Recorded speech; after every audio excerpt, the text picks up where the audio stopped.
CBS Radio Mystery Theater presents...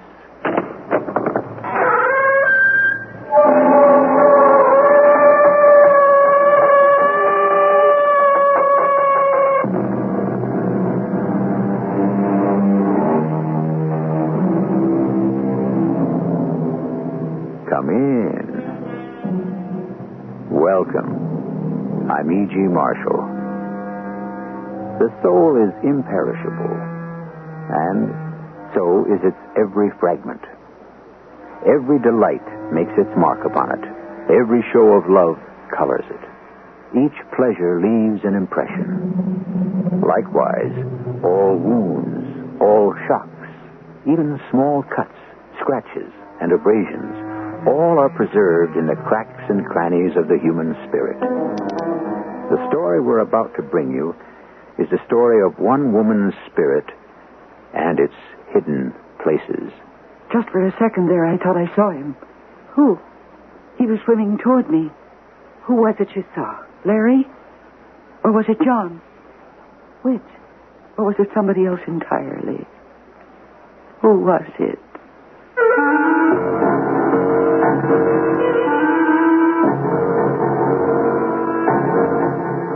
Our mystery drama, Silent Shock, was written especially for the Mystery Theater by Elspeth Eric and stars Mercedes McCambridge. It is sponsored in part by Contact, the 12-hour allergy capsule, and True Value hardware stores.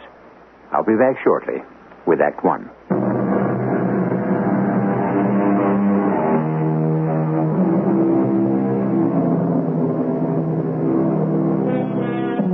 No tiniest fraction of a life is lost completely.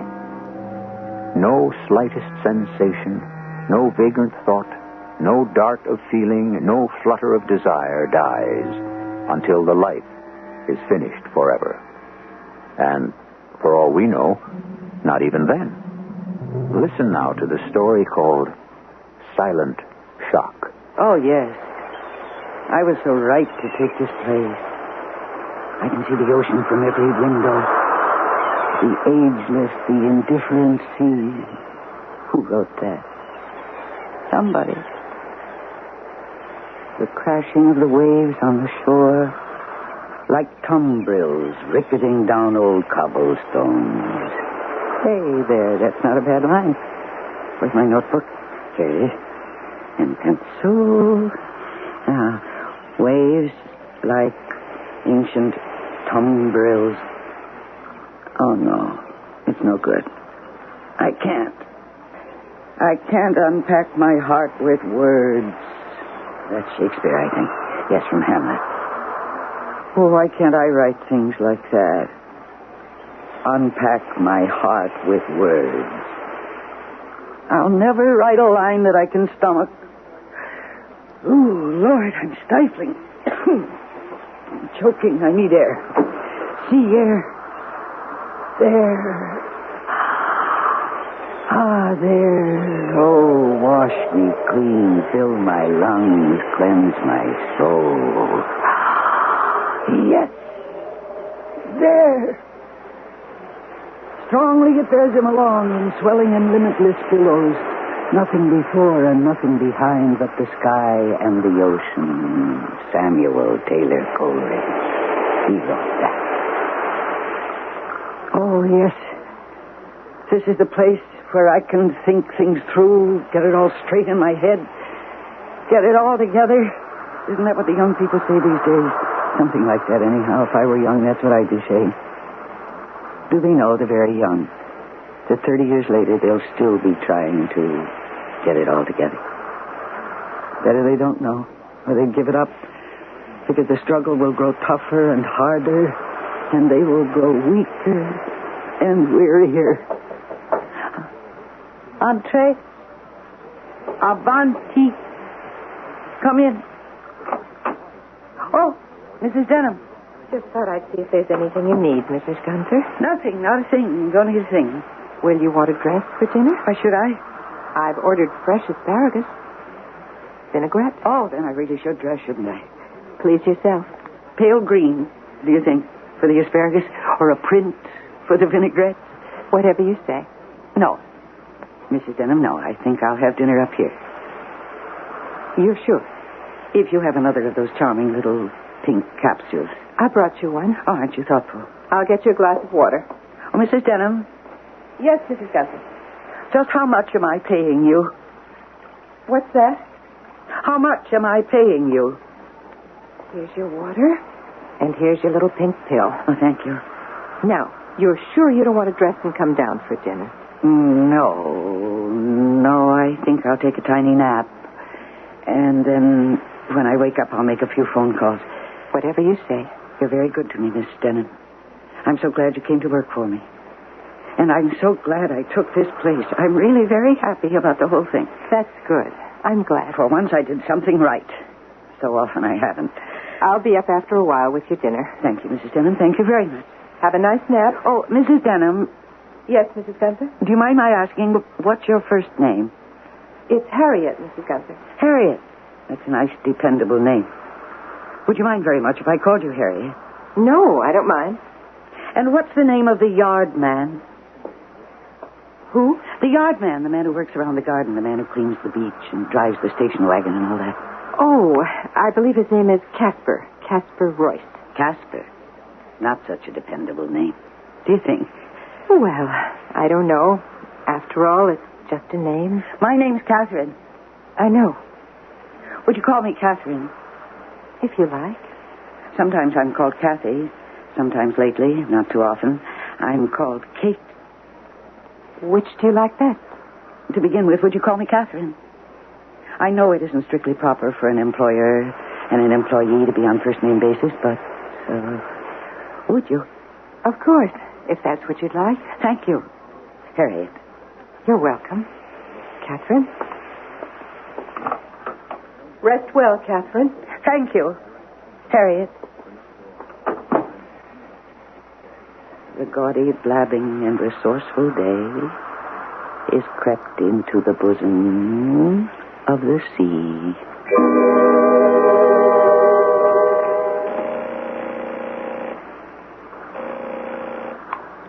Yes? Hello? Larry, it's me. It's Kate. Oh.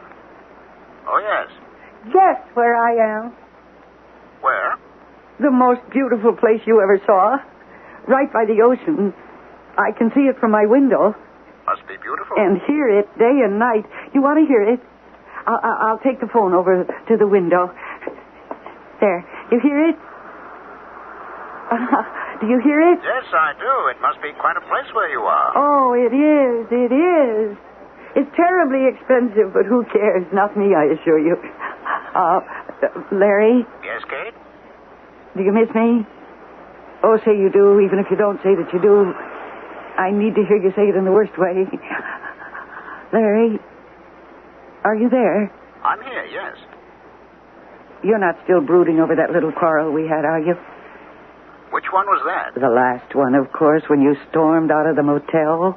Oh, that one. And you called me all those things. What thing? You know what things. No, I don't. What things? Oh, you couldn't have forgotten already. What things, Kate? Oh, possessive, demanding, you know. Oh, those things. And worse things, too. Insatiable, stifling. You said I drew a circle around you and I wouldn't let you step across the line. Is that what I said? And when I begged you to come back and told you I'd try to do better, you said, too late. The boat has sailed. Kate? Are you there? Kate? I'm here. Yes, I'm here. Are you all right? I'm fine. I'm perfectly fine. Never better. Larry, you know what I think would be nice? The nicest thing I can think of? What's that? For you to come here. It's such a beautiful place. With the sea and the sun, and it's a lovely house. And I have aquamarine sheets on my bed. And a chaise longue draped in Chantilly lace. Aren't you tempted? Kate? We could fall in love all over again. I know that we will. And we'll take long walks by the sea and breathe the good air and skip stones. Remember how good you always were at that, and I could never learn how. Well, I'll practice. And when you get here... I have to hang up now, Kate. Oh, do you? I really do. Well, I'll call you again soon. And you think about coming up here for a visit. Will you do that? I'll think about it. And I'll start collecting stones for us to skip. Nice, flat ones. All right. Goodbye for now, Kate. Does that mean you'll come?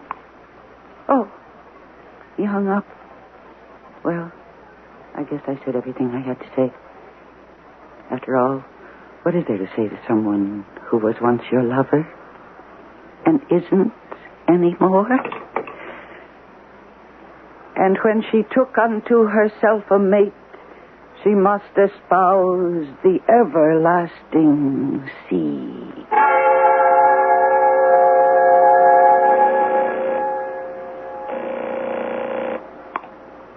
Hello? John, is that you? Hello? This is Kathy, John. Oh, Kathy. How are you, Kathy? Fine. Fine, I'm just fine. That's good. How are you? Fine. John, have you forgiven me For what, Kathy? for running off with Larry? Oh, I was such a fool. John, I'd like to come back. Would you take me back? I know it's a lot to ask after what I did, but John, I'll be ever so good this time if you'll just take me back. It'll all be like it was before. Remember when we first got married? Remember how sweet it was? Well, it could all be like that again if you just give me another chance. Kathy. John, listen. I'll tell you what. Why don't you come up here and we'll talk about it? I've rented the loveliest place right on the ocean. Say you'll come. I'll try, Kathy. You'll do it if you love me. Do you, John? Do you love me at all? Oh. Well, what can you expect from a cast-off husband? Not much, I guess.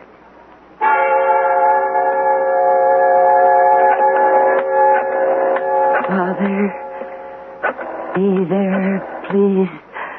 Be there. Oh, Father. Daddy, answer the phone. Daddy, please. Papa. Oh, Papa. Oh, Papa, please. Please, Papa.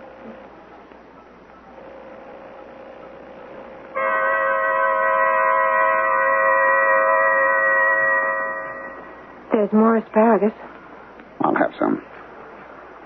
She asked me to call her by her first name. Well, that's all right. She wanted to call me Harriet. I said, fine, sure. Go ahead. No harm in it. Well, that's what I figured. One thing bothers me. What's that? The telephone. I'd like to take it out.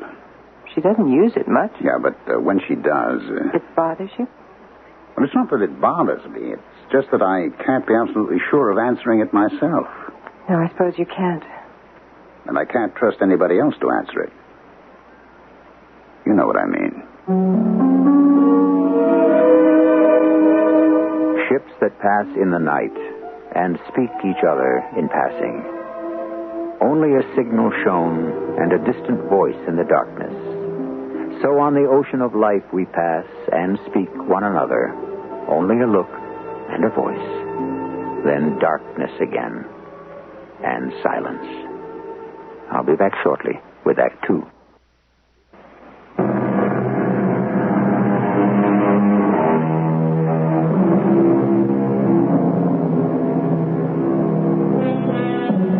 In Act 1, you were introduced to 3 people inside a house and 2 voices on a telephone. Between those inside and those outside, all during our intermission, the implacable sea has never ceased to throb. Listen now to the second act of Silent Shock. La, la, la, la, la, la, la. Morning, Mrs. Gunter. Oh. Hey, nice morning. Are you Casper? Casper Royce, yes, ma'am. Oh, you don't remember me, do you, from before? Before what? Oh, never mind, just before. I'll be perfectly frank with you, Casper. I don't even remember hiring you. But I guess I did. Yes, ma'am. Yeah, what you got there? This It's just a pile of stone. Flat stones, stones for skipping. You know, like this. Only, I can't do it. Oh, it's all in the way you hold it. I used to know somebody who could do it. I thought he might be coming to see me. That's why I collected all these stones. Well, I see somebody coming down the beach. You think maybe... I don't know. It could be, I guess. Well, I'd better get on with my work. You're doing a very good job here, Casper. I wish to commend you for it. Thanks, ma'am. I appreciate that. La, la, la, la, la, la. Hello. How are you? Hello, Larry. You mind if I sit down? If you want to. Oh, I do. Then by all means do. That's quite a pile of stones you got there. Why did you come here, Larry? Didn't you want me to? More than anything. That's what I thought. Only... Only one. Now that you're here, I don't want you here. Why is that? Because I don't love you anymore. You don't? Not at all. Not a bit. Why is that, do you think? Why is anything? Foolishness to think there's a why to anything. A brain could burst and spill all over trying to figure out why. Don't you know that? Everybody asks questions, nobody gives answers, and there you have the whole thing in a nutshell. In a seashell, perhaps I should say. That's why I hate it. I hate it. Hate what, Kate? The ocean! The damned ocean! I thought you loved the ocean, Kate. Well, I don't. What's that poem? What are the lines? I have no memory anymore, and my memory used to be the best thing I had. Now I can't remember anything. Oh, yes. An ocean is forever asking questions and writing them aloud along the shore. And that's true. That's so true. And I walk along this shore looking for questions. You know the story about Gertrude Stein, don't you, Kate? When she was dying, she said to her companion, "What's the answer?" And when her companion shook her head, Miss Stein said, "All right then, what's the question?" Oh, that's good. That's very good. That's very, very good. I didn't know you knew things like that, Larry. You amaze me. Do I? You can go away now. You've given me something to think about. All right. And I'm going inside. Away from this damned, hateful sea!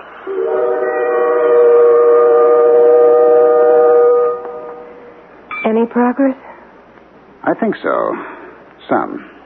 She came in for lunch. Where is she now? Back on the beach again. Can't stay away. Tell me something. Do you really think it's worth it? Oh, yes. Definitely. Yes. Taking such a long time, such a lot of work. That's all right. And lately such expense. Never mind. It's all going to be worth it. The rewards will be tremendous. So just hang in there, Harriet.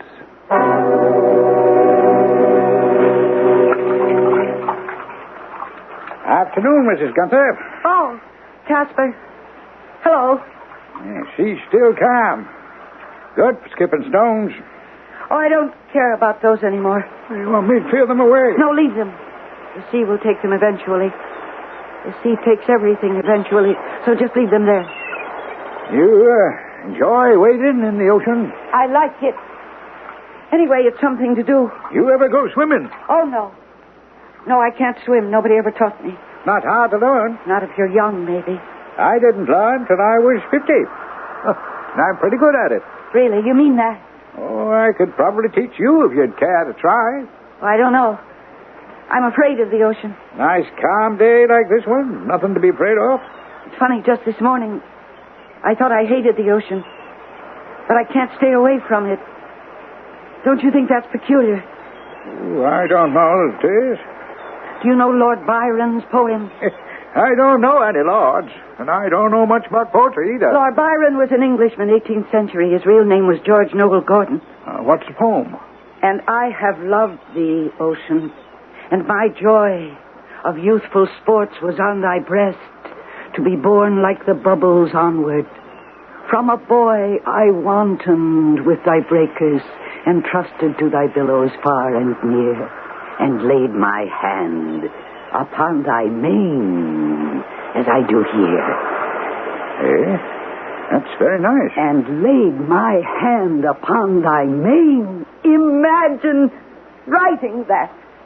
Imagine seeing the ocean like a great imperious lion, so regal, so indifferent, so... Imagine being so talented you could see that and write it down. Oh, Lord. You all right, Mrs. Gunther? Why can't I write something like that? It isn't fair. It isn't right. What's the matter with me? Nothing's the matter with you, Mrs. Gunther. I didn't mean to upset you, Casper. You didn't upset me. You upset yourself. Well, whatever.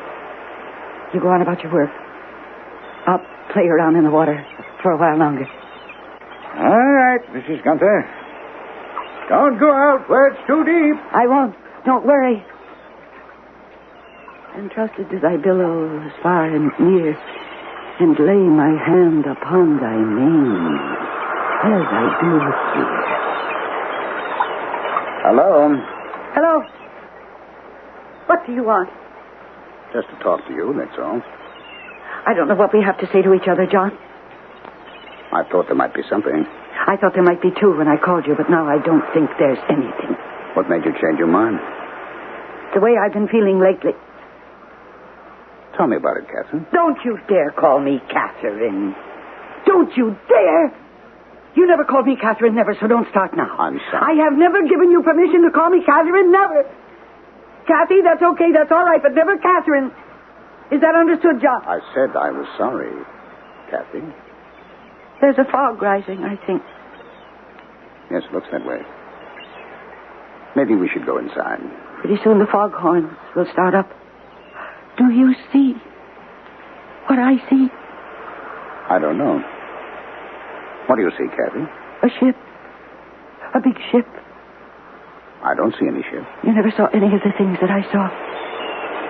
What do you mean by that, Kathy? It's terrible to see things that other people don't see. Yes, I can imagine. Yes, it is a ship. A big white ship. Far out. Way far out. I don't see it.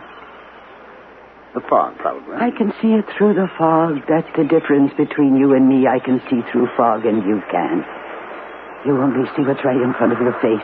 Yes, you could be right. Probably right, anyway. I am completely right. Well, maybe I'd better leave, Kathy. Maybe you'd better.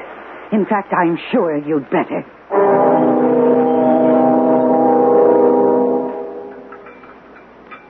She's still out there. I know she is, Harriet. I thought she'd come in for dinner. Couldn't I go get her? Leave her alone. It'll be dark in a few minutes. It's getting chilly. There's a fog coming up. Don't you think No, so? I do not think. Just leave her alone. I hope you know what you're doing. I hope so, too. Because she certainly doesn't know what she's doing. Don't be too sure of that. You mean she does? In a way. In a way. Just leave her alone.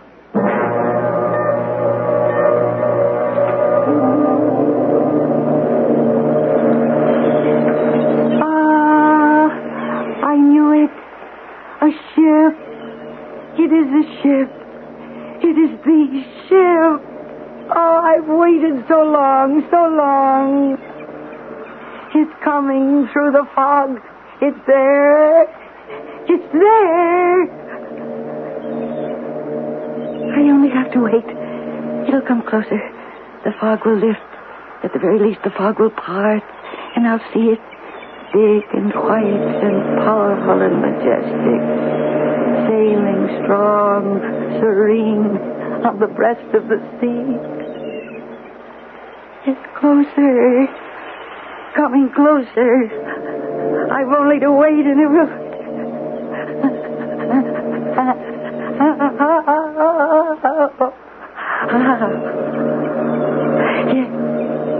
Yes, it's coming in. It's coming into me. It's coming straight to me. To my arms.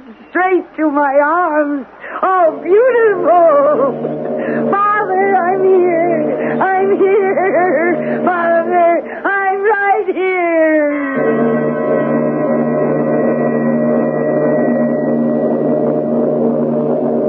She's standing up. Oh? I can just barely see her. It's almost dark, the fog. She's waiting for something. For what? She knows. Do you know? I think so. Well, then... It's no good mine knowing. She has to know. Oh, now she's stretching her arms out to the side. Oh?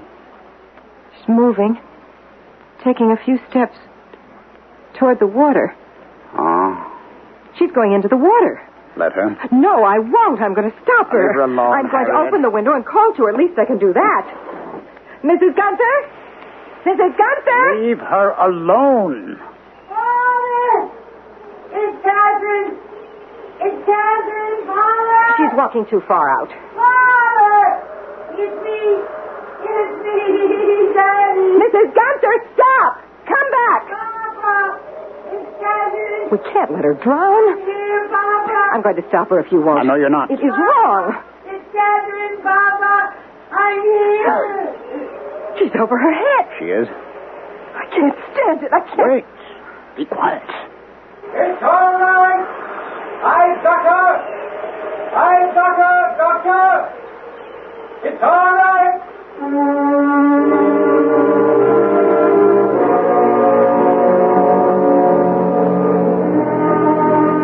Probably no writer in English knew the sea better than Joseph Conrad. Yet, these are his words. The sea never changes, and its works, for all the talk of men, are wrapped in mystery. We shall return presently with the final act of Silent Shock.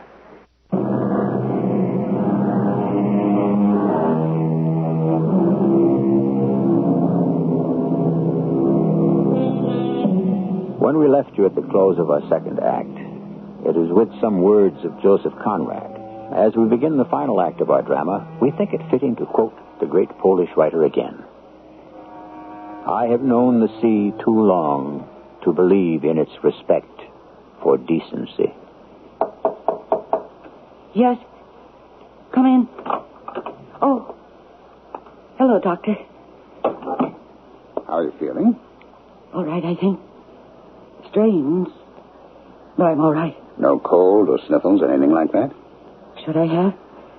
Well, you weren't in the water very long. Casper pulled you out. Oh, yes, Casper. Imagine I didn't used to think I could trust him. Awful of me. Tell me about feeling strange. Well, I feel as though I've been through a lot. Well, that's very true. You have been through a lot. Did Larry come here? Did I see Larry? In a way, you did. And John, did he come here? And did I see him? In a way, yes. What happened to them? You sent them away. But I asked them to come. Why would I send them away? Once they got here, you found you had nothing to say to them. They weren't really here, were they? Not really. Well, that all depends on what you mean by really. You mean it's all in my mind? That's silly, Doctor. That's not so silly as you might think. Mrs. Gunther, I have something to tell you. It may come as a surprise, even a shock, but I have to tell you. Your father is here. My father? He didn't let us know he was coming. He simply showed up at the house this morning quite unexpectedly. He came on the boat last night. No. Yes, he did. He did. I was right. He was on the big white ship I saw out in the ocean. And that's why I walked into the water. He was on that big white ship. No, Mrs. Gunther. He came on an airplane. Are you lying to me? Have I ever lied to you? Well, there's always a first time for a lie. Not between you and me. There can be no lies between us. Do you want to see your father? Why, of course I do. Of course I do. Now, don't answer too quickly. Think about it. I don't have to think about it. I've waited so long, all my life. I walked into the ocean. Why wouldn't I want to see my father? All right. If you're sure. But I am sure. You'll have a little time to think about it. I don't need any time. I want to see him now. No. I have to talk to him first. After I've talked to him, then you can see him. All right? Oh, I guess so. He's downstairs now, waiting for me. When I've talked to him, I'll send him up here. No. Don't do that. No? Change your mind? I don't want to see him up here. Tell him I'll be down by the ocean. Tell him to come down there. If that's the way you want it. That's the way I want it. By the edge of the sea. Tell him I'll be waiting. I'll tell him.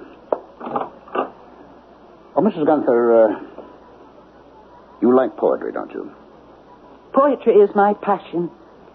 Then let me quote you something from Catullus. The Roman poet. Yes. Catullus wrote in one of his most beautiful odes, I hate and I love. Why do I do so? Perhaps you ask.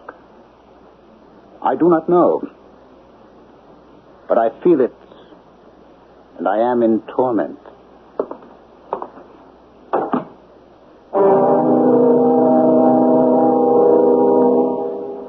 Where is he? He knows I'm waiting. I think he's with your daughter. He'll be here shortly. I haven't got all day. Oh, you're the doctor? Yes, I am.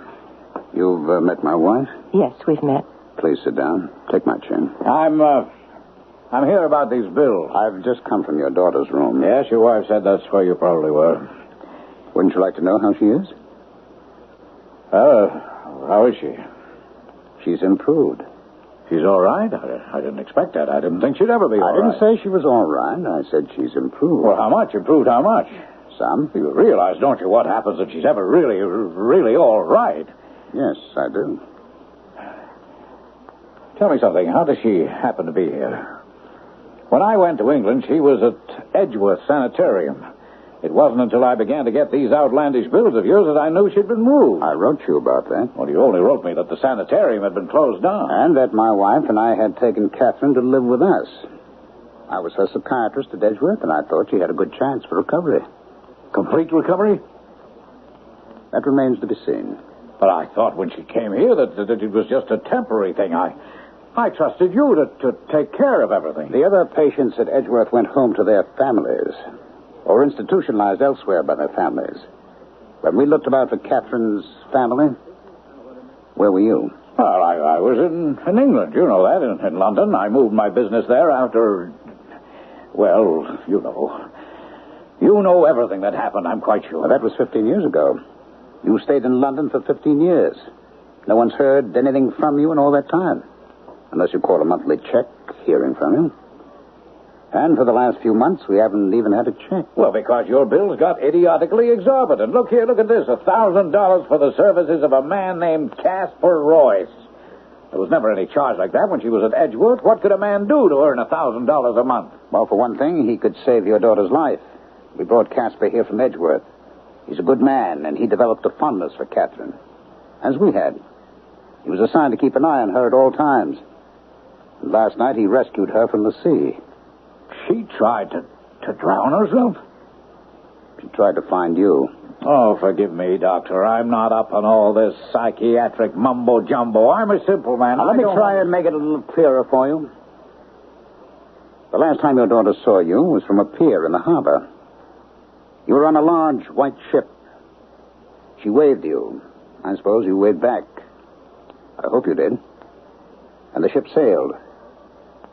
She never saw you again. Well, I couldn't stay here. You know that. The scandal, the publicity. I'd have gone out of my mind. The way your daughter went out of hers? Well, she was already unhinged. Unstable. Yes. Highly neurotic, yes. But not quite mad. At Edgeworth, she was obsessively interested in poetry of all kinds. Even tried some herself, but most especially, she was interested in poems about the sea. She copied them down, memorized them. She still does, and recites them, too. It became clearer and clearer that she was waiting for you to come back in a big white ship from across the sea. And last night, she thought she saw such a ship, and she went out to meet it. Isn't it strange that the morning after she did that, you made your appearance? Oh, I came by plane. Yes, well, that's a petty detail, don't you think? The heart of the matter is that she knew you had come back. The man she'd waited for so long had come back. The man she'd loved all her life had come back. Now, Doctor, you're not trying to tell me she sensed something, had an intuition, some kind of of telepathic communication. I wouldn't try to tell you anything. As you say, you're a simple man. But I wouldn't want you to think that she didn't see other men before you came. Actually, just yesterday, she saw her husband. Talk to him. Saw John? Talk to John? That's impossible.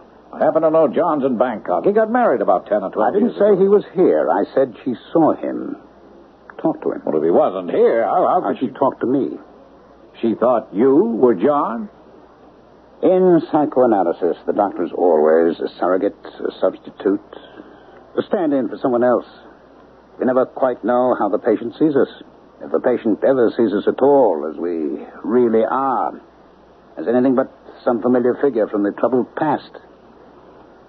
That's the way your daughter sees me from time to time.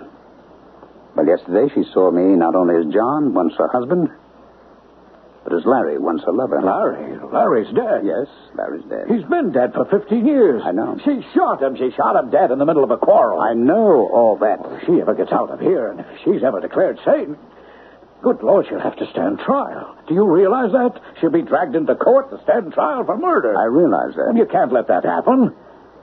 I can't. Would you? Yes, I would. Peace of mind, emotional equilibrium are worth everything. Everything. I believe that.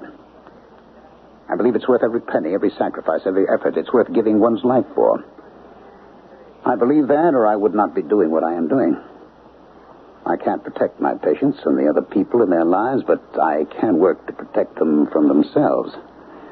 And if one of them wants to walk into the ocean to meet a man, it's my duty not to just to keep her from walking too far, but to make her realize why she did such a suicidal thing. And to keep her from doing it again. Some other time, some other ocean. Some other man. Well, I don't quite grasp your point of view. I realize that, sir. Would you care to see your daughter? Oh, I suppose I ought to. It's entirely up to you. She wants to see you. Will she know me? I'm inclined to think that she will. Which is her room? She's not in her room. She's on the beach. She said to tell you she'd talk to you there. Look here. You can see her from the window. Is that Catherine? Has she changed so much? Well, it's been 15 years, but she looks very nice. I'll go down to the beach and talk to her for a few minutes first. Prepare her a little. And then you follow.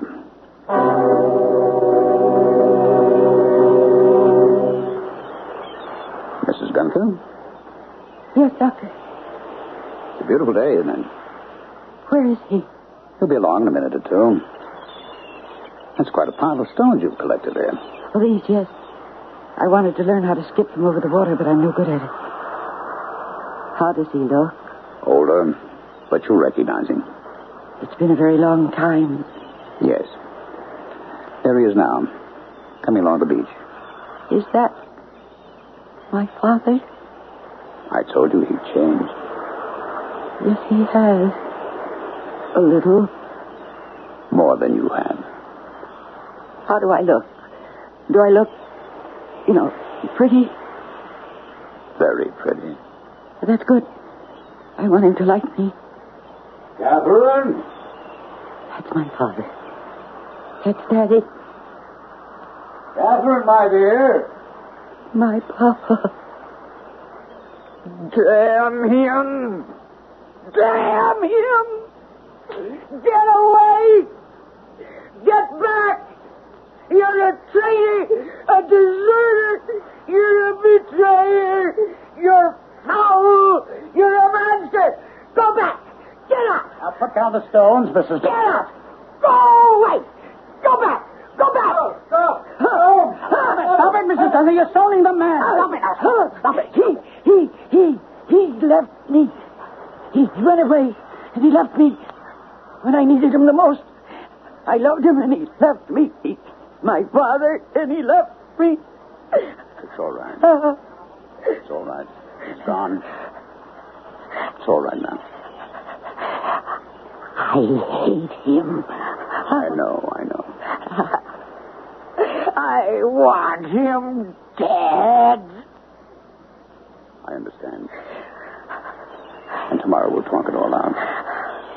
Right now, let's walk back to the house. That's it. Remember what Catullus wrote? I hate, and I love, and I am in torment.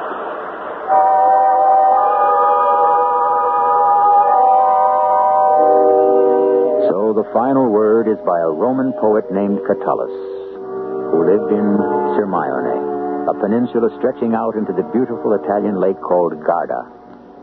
These days we speak of ambivalence and sound very learned when we do so. But the torment is the same now as it was then, in the 1st century, before the birth of Christ.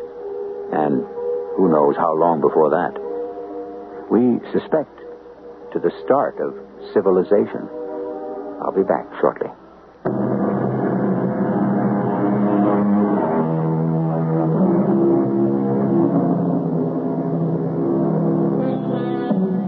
Our play is finished, and it's time to leave.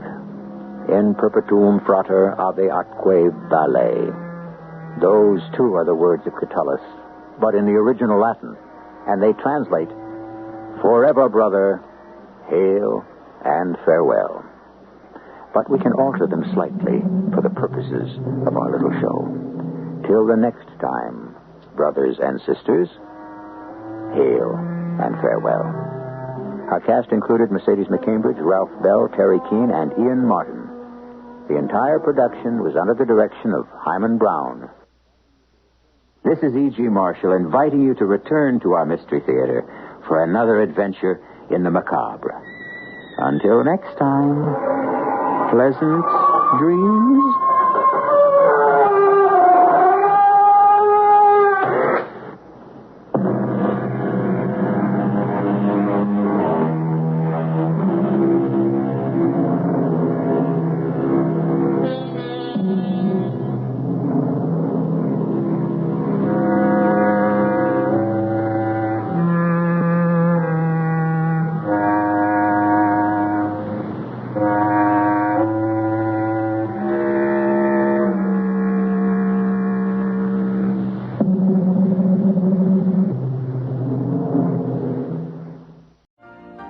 You've been listening to the OTR Gold Network.